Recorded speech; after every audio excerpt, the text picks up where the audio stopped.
大家好，今日咧教大家咧用呢個青木瓜咧嚟煲湯。咁青木瓜煲湯有咩好呢？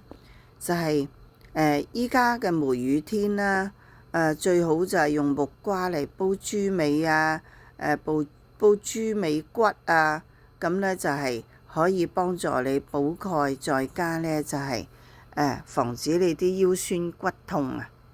咁木瓜加啲乜嘢呢？如果你想好飲啲嘅，你係唔怕燥熱嘅，咁你加紅棗啦。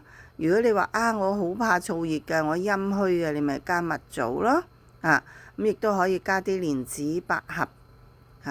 咁呢啲係凌晨安睡嘅好食材，咁你可以加落去啦。再加啲淮山，咁幫你補下個脾胃添，咁就好啦。記住都要加兩片薑㗎，無論你係陰虛陽虛都要加兩片薑。如果加埋塊果皮呢，就更加好啦。